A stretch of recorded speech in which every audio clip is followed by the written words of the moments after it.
The Legend of Zelda Breath of the Wild and The Legend of Zelda Tears of the Kingdom introduce loads of new characters, stories, and mysteries into the Zelda universe. The biggest mystery that has been sought after and researched in the Zelda community is that of the relationship between Princess Zelda and her appointed knight, Link. Nintendo has established a sort of status quo, stating that basically Zelda and Link have no shared romantic relationship. This is never explicitly said in the games, but it can certainly be inferred based on how the story plays out.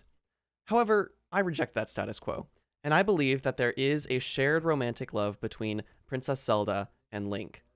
I believe that Breath of the Wild has clearly proven that Zelda loves Link, and I'll prove that in a second, but I think the new, more important point that I want to share is how Tears of the Kingdom is the game that proves how Link loves Zelda. Their love is mutual and complete with the release of Tears of the Kingdom, which complements what has already been discovered in Breath of the Wild. Hi, my name is Ian, and today I will be proving that there is a shared romantic love between Zelda and Link. The style of this video is going to be something like a debate. I will be disproving the status quo that there is no romantic love between Zelda and Link, and in order to disprove that, I will have to prove simply two things: that Zelda romantically loves Link, and that Link romantically loves Zelda. Their mutual love is a very important factor, and I will be proving this by using evidence in both Breath of the Wild and Tears of the Kingdom. Now, before I jump into that, there are three things that we need to establish. First of all, spoiler warning. I am going to be spoiling the entire plot of Breath of the Wild and Tears of the Kingdom. I'm going to be showing multiple memories, secret endings that you can find in the game, so if you have not beaten Breath of the Wild or Tears of the Kingdom and you don't want to be spoiled on that story, I would encourage you to stop watching the video. However, if you have beaten those two games, then I encourage you, please continue watching. The second thing that I need to establish is something that I'm going to be calling objective completion. And what objective completion basically means is that anything that should happen in Breath of the Wild or Tears of the Kingdom does happen successfully. So in Breath of the Wild, Link wakes up, he is able to free the four divine beasts, he recovers all of his memories, and he successfully defeats Calamity Ganon and saves Zelda. Then in Tears of the Kingdom, again, Link wakes up, he's able to summon all five sages, he collects all of the Dragon Tears, collects the Master Sword, he defeats Ganondorf, and he saves Zelda. So anything that should happen in either Breath of the Wild or Tears of the Kingdom does happen successfully. Last but not least, this might seem a little bit obvious, but I thought I should establish it anyways. When I talk about Zelda and Link's romantic relationship, I am only talking about the Link and Zelda within the story and the world of Breath of the Wild and Tears of the Kingdom. I'm not talking about the Zelda and Twilight Princess or the Link and Skyward Sword. We are only talking about the characters that are in Breath of the Wild and Tears of the Kingdom.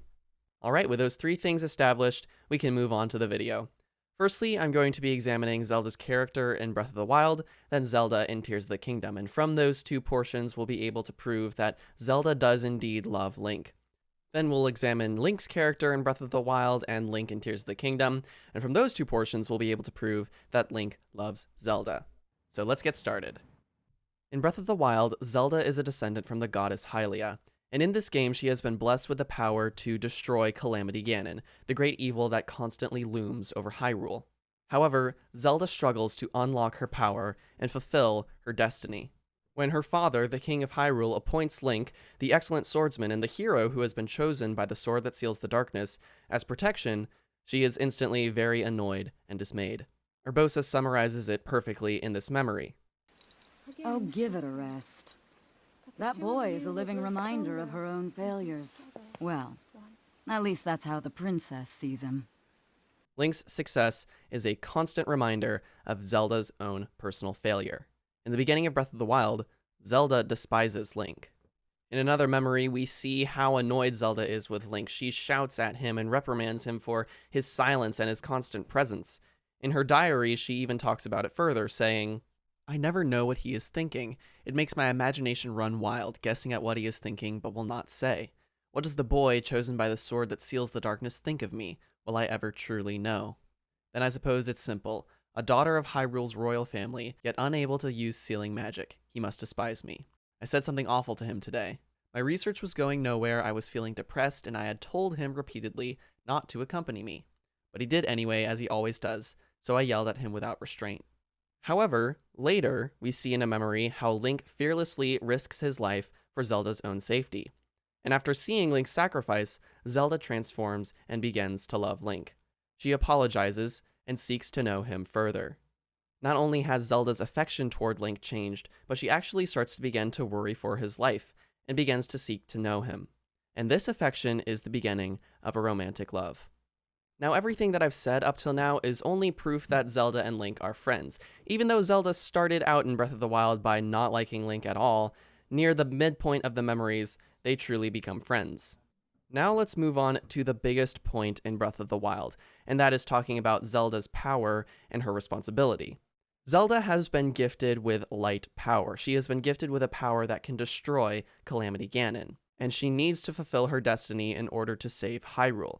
However, her only reason to fulfill her destiny is just because her father says to. Now you are here wasting your time. You need to be dedicating every moment you have to your training.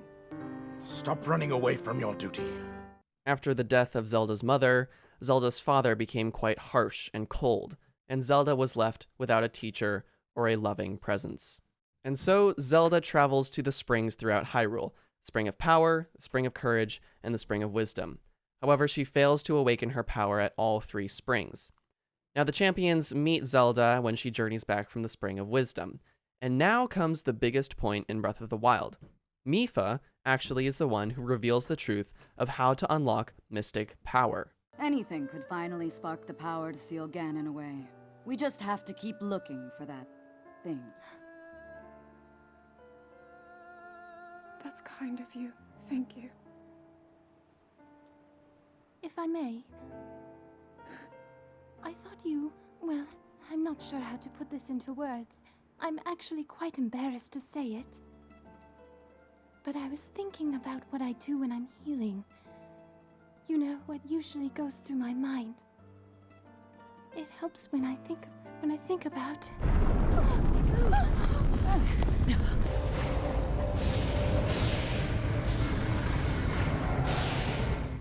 Even though Mipha was cut off by the return of Calamity Ganon, we can infer what she was going to say. Clearly, she looks at Link, who was her childhood crush, and she is about to say something along the lines of, "It helps when I think about the person I truly love or the person I deeply care about." And that is the secret to Zelda's failure. She has no strong reason to perform. And it certainly isn't a coincidence that Ganon chose to return right before Zelda would have acquired the key to unlocking her sealing power.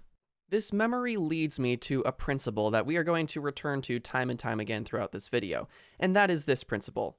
Magical powers can only be activated or exercised if the actor has a strong motive.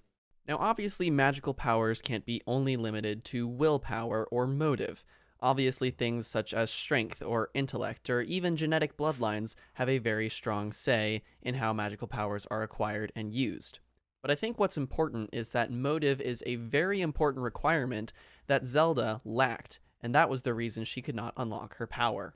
And this principle can easily be proven across the characters in Breath of the Wild and Tears of the Kingdom. Each of the champions and the sages have a magical ability that is only activated and unlocked when the actor has a strong motive that allows their powers to flourish. Just look at each of the sages. Each of them are motivated by the desire to fulfill the destiny that was set by their ancestors and not let Hyrule fall into ruin.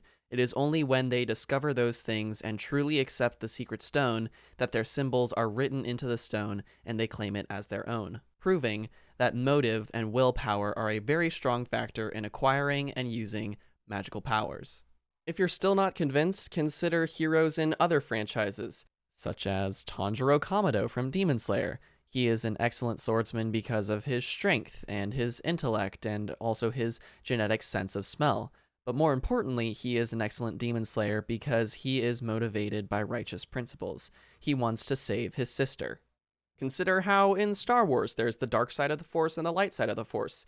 The Force is activated and is empowered through different emotions. The dark side tends to lead toward things like hate, vengeance, fear, whereas the light side leans towards higher morals like virtue and goodness. As you can see, the principle that magical powers must have actors that have the strongest motives is not as far-fetched as it sounds.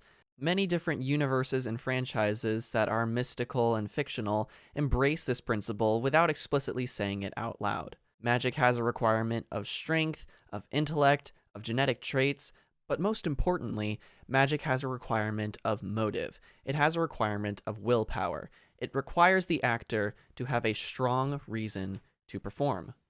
My point is this: Zelda's sealing power was only unlocked when Link was threatened, and that is no coincidence. Up until the point where Link was threatened, Zelda had no strong motive. Her only motive to fulfill her destiny was simply so that she could fulfill her father's wishes.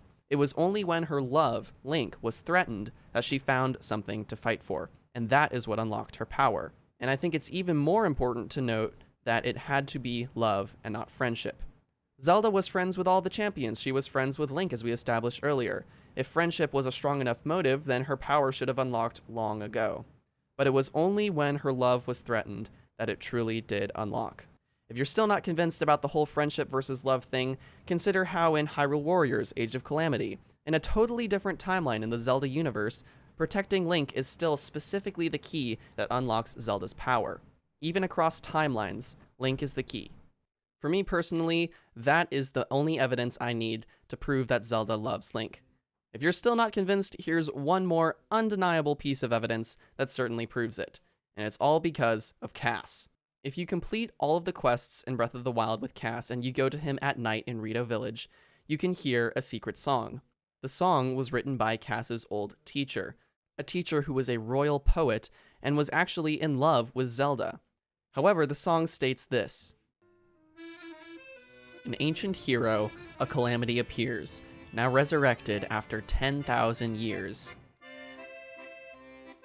Her appointed knight gives his life, shields her figure, and pays the price." Then listen to this. "The princess's love for her fallen knight awakens her power, and within the castle the calamity is forced to cower."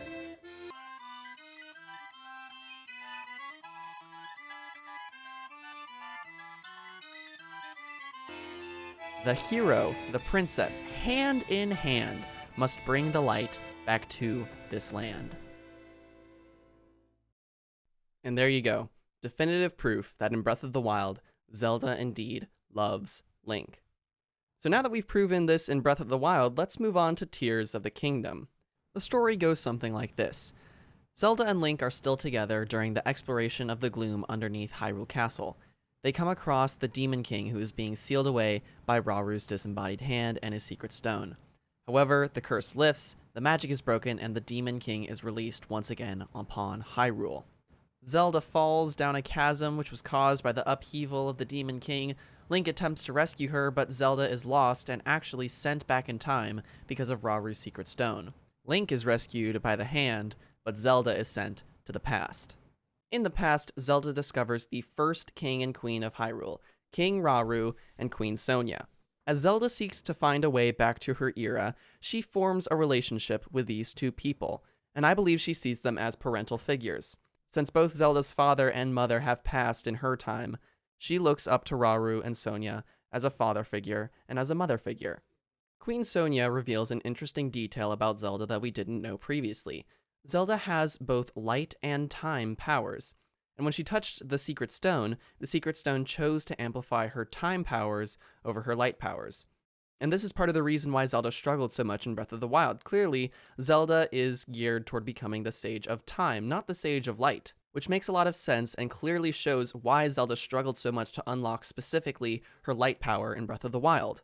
Moving on in the story, the evil figure Ganondorf appears, and clearly he has malicious intent. However, Zelda and Raru are too late to act, and Queen Sonia is killed by Ganondorf, and her secret stone is stolen. Ganondorf becomes the Demon King, and Raru and Zelda, along with the 5 sages, fight him. However, Zelda already knows the future and knows that Raru is going to be the one who has to make the ultimate sacrifice. Raru, using all of his light power, is able to seal Ganondorf away for 10,000 years. They may have stopped the evil, but they have certainly not won the war. Zelda knows that in her time, the curse will eventually be lifted and Ganondorf will have power. So she goes to each of the sages and gives them a mission that in the future there must be a sage to help Link. Then, Zelda receives a Master Sword that has traveled back in time, and she realizes her purpose, and that is to heal the Master Sword through draconification. Now, what exactly is draconification? There are stories about the secret stones and a forbidden act called draconification. To swallow a secret stone is to become an immortal dragon, one blessed with eternal life. But there is still more to those tales. To become an immortal dragon is to lose oneself. That is why it is forbidden. Knowing the risks and knowing the dangers, Zelda voluntarily undergoes draconification. She swallows her secret stone, becomes the light dragon, and starts to heal the Master Sword for Link to receive in the future, all while losing her mind, her memory, her soul. And if that's not a display of love, then I don't know what is.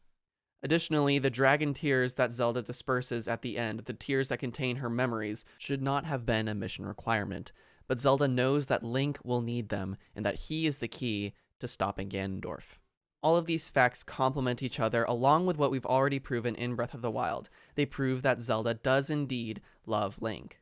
Lastly, in the very end, when Link is able to defeat the draconified Demon King and save Zelda, Zelda says this. Oh, Link, I'm home.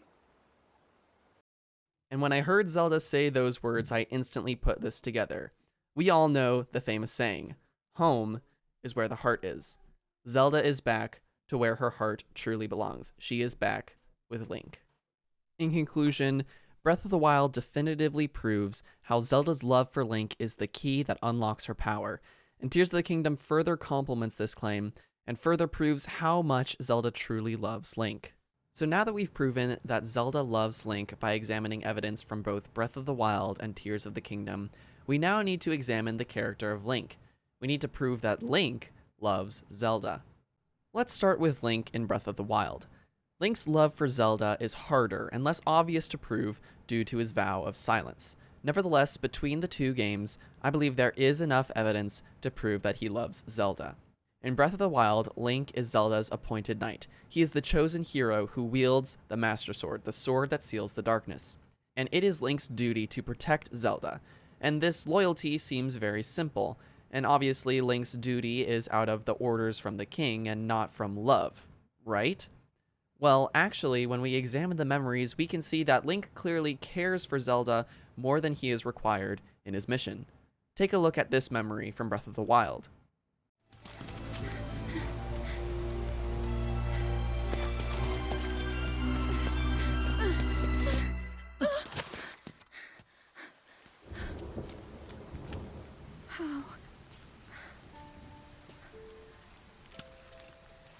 How did it come to this? I tried and I failed them all. I left them all to die.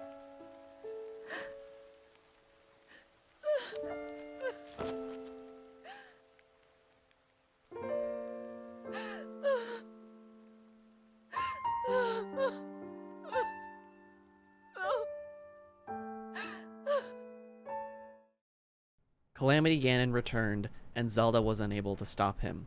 In this scene, they are literally running for their lives. Zelda slips and falls, and Link rushes back to her. He puts away his only weapon. The man doesn't have a bow or a shield, and he sheathes the Master Sword, even when they are in danger wherever they go. And he takes a moment to comfort Zelda. This is a love and a care that transcends his mission to protect Zelda. This memory is the evidence that proves that Link is truly friends with Zelda. He is not merely a knight on a mission, he is Zelda's friend. So now that we've established this, how can we prove that Link is more than just a friend to Zelda? Well, actually, it has to do with his silence. Zelda is the only person that Link truly opens up to, and we see this in the journal entries of Zelda's diary. Bit by bit, I've gotten Link to open up to me. Turns out he's quite a glutton. He can't resist a delicious meal. When I finally got around to asking why he's quiet all the time, I could tell it was difficult for him to say, but he did. With so much at stake and so many eyes upon him, he feels it necessary to stay strong and to silently bear any burden. I wish to talk with him more and to see what lies beneath those calm waters, to hear him speak freely and openly. And perhaps I too will be able to bare my soul to him and share the demons that have plagued me all these years. Link isn't just another friend to Zelda, he is someone who truly believes he can be vulnerable with her. And this is the beginning of his love for Zelda. Now, before we get into the definitive proof in Tears of the Kingdom, there is a very large piece of evidence that we need to discuss in Breath of the Wild. And it actually has to do with Hudson from Tarrytown. If you complete and rebuild Tarrytown in Breath of the Wild, then Hudson will get a wedding cutscene. In this cutscene, you can see Bolson in the background throwing about petals. Petals are falling from the air everywhere during this wedding. Later, you can go back to Hateno Village and talk to Bolson, and he'll tell you the meaning of these petals. Anything else you want to ask me? Let's say that neck charm. Oh, you like this? It's an heirloom passed down through several generations of the Bolson fam. At the end of Hudson's wedding, did you see the showers of flower petals? Yes, we did see those showers.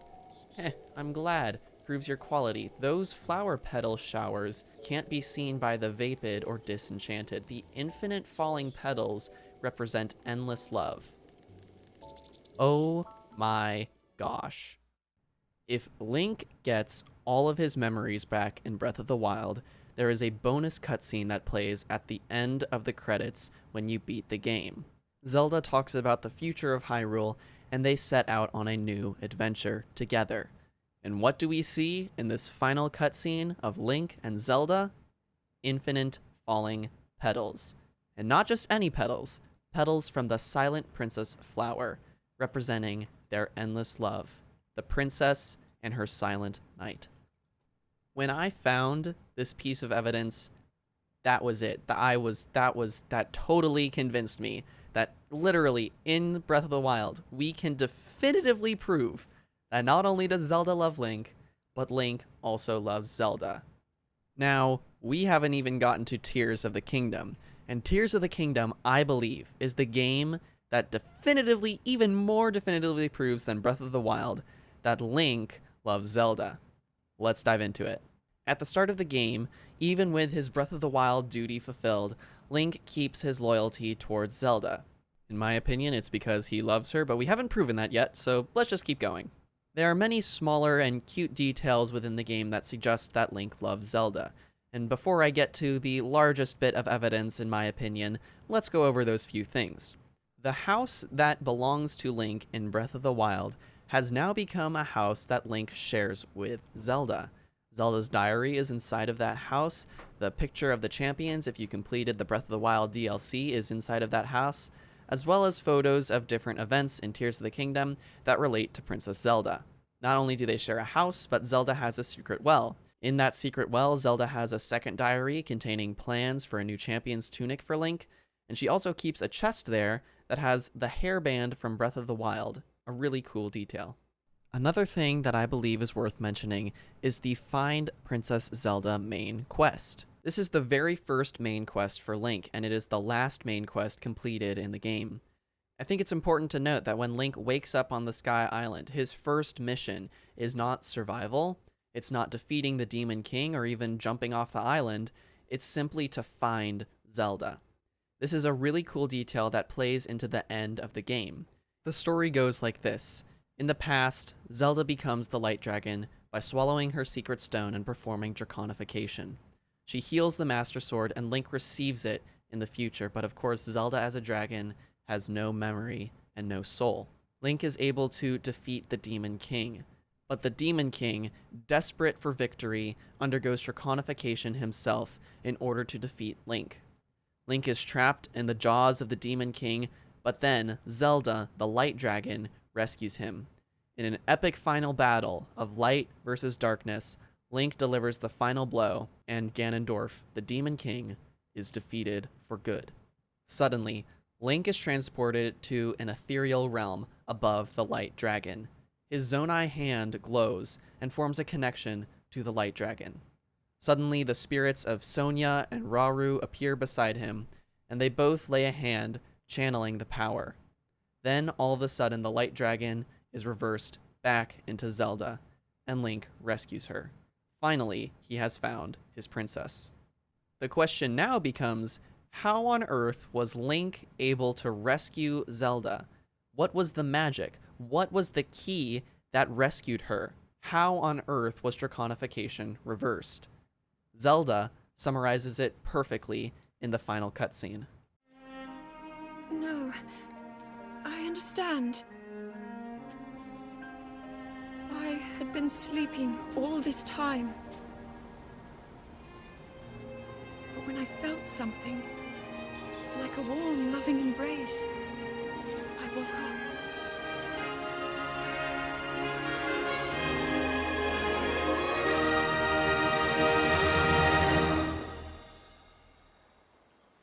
Checkmate. Link's love for Zelda was the key that saved Zelda. And if that sounds familiar, it's because the sentence I just said is the converse of what is true in Breath of the Wild. Zelda's love for Link in Breath of the Wild was the key to unlocking her power. In Tears of the Kingdom, Link's love for Zelda was the key to rescuing her from draconification. If you still don't believe me, guess what? There's more. The bonus cutscene, if you complete everything in Tears of the Kingdom, the bonus cutscene you receive at the end of the credits has a ton of information. Minoru says this.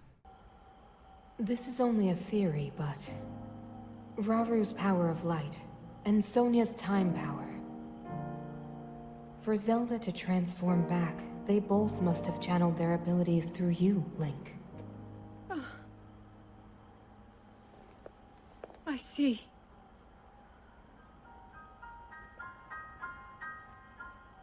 Fun side note, that music after Zelda says I see is the exact piano riff thing that plays at the beginning of Breath of the Wild.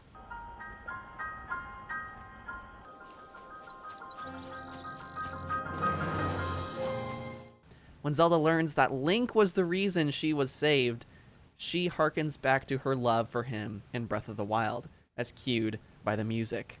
But moving on to the most important detail, Zelda was transformed back because Sonia's time power and Raru's light power were channeled through Link to transform Zelda.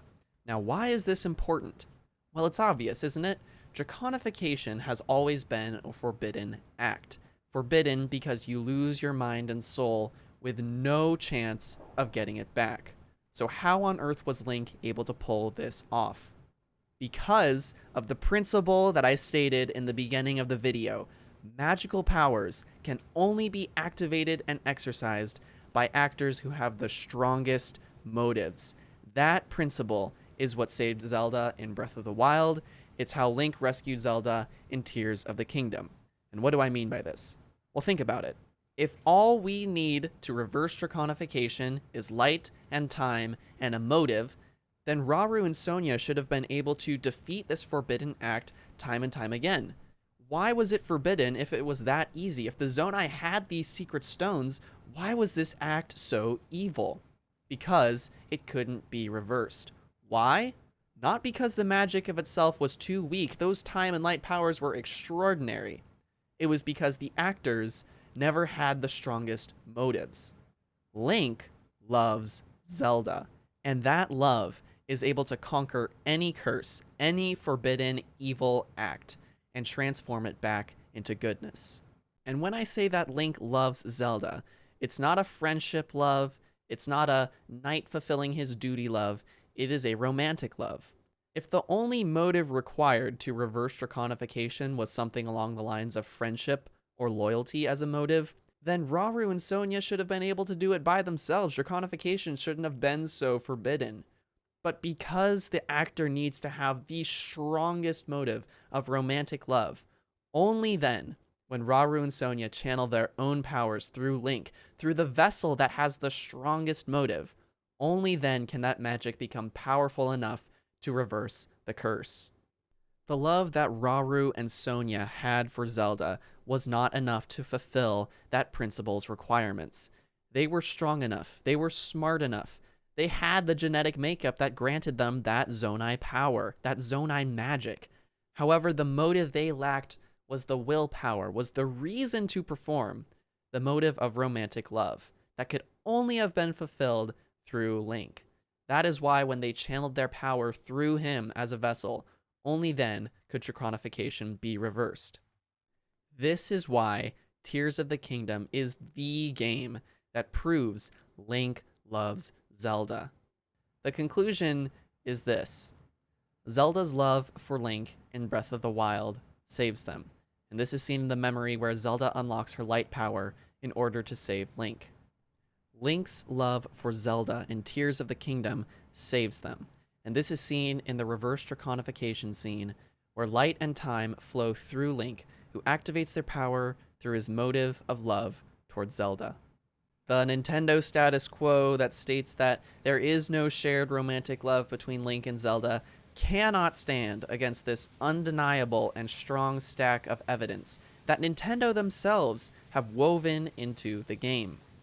Breath of the Wild is the game that proves Zelda loves Link. Tears of the Kingdom is the game that proves Link loves Zelda. What I can say for sure is that between these two games, which complement each other with amazing evidence, we can say for certain there is a shared romantic love between Zelda and Link. And now, before I end, there's one final point I'd like to address. Creators and theorists in the Zelda universe have said that basically every copy of Breath of the Wild sold and every copy of Tears of the Kingdom sold, all of those adventures that creators and gamers experience subjectively, those adventures are all parallel universes in the Zelda universe. And while I'm not trying to get into anything crazy like timelines and parallel universes, I think there's something worth noting. Link's silence in the game has a purpose. We, the player, are supposed to fill that silence in our own subjective experiences. We are Link when we experience Breath of the Wild, when we experience Tears of the Kingdom. And if we are Link, and every Breath of the Wild experience is subjective, then why is it that in every copy of the game, we can see the petals in that end scene? The petals from the silent princesses that represent endless love. Bolson himself said that the petals aren't seen by those who are vapid or disenchanted. What unites every subjective Zelda experience are those petals. None of us are the disenchanted. We are all meant to see that display and that symbol of Zelda's love for Link and Link's love for Zelda. Nintendo might not blatantly flaunt the romance of Zelda and Link, but I believe that that one scene is enough evidence to prove that despite there always being subjective experiences in these games, the romance between Zelda and Link is destined to be seen by every single person. If you made it this far in the video, congratulations! Thanks for sticking with me until the end. Before I wrap things up, there's just something really important I need to say, and that is a huge thank you to NintendoBlackCrisis. It was his original 2 Zelink videos examining their relationship in Breath of the Wild that inspired me to make my own, especially with the release of Tears of the Kingdom. All of the points and the evidence that I made in this video about Breath of the Wild were heavily inspired by his videos. So if you liked what you saw in this video, go check out his stuff. I have his videos linked in the description. Go watch them. He includes so many more niche details and character examinations and just memories that I never even touched in his videos. Go check out his stuff. And while you're there in the description, you can leave a comment. Tell me your own Zelink theories, or if you have any new evidence that you may have found in Tears of the Kingdom. Make sure to give the video a like and subscribe for future content. It is really rare of me to make YouTube videos like this, but I am live streaming usually about once a week, so you can catch me there. I had a lot of fun making this video, and I really hope you guys enjoyed.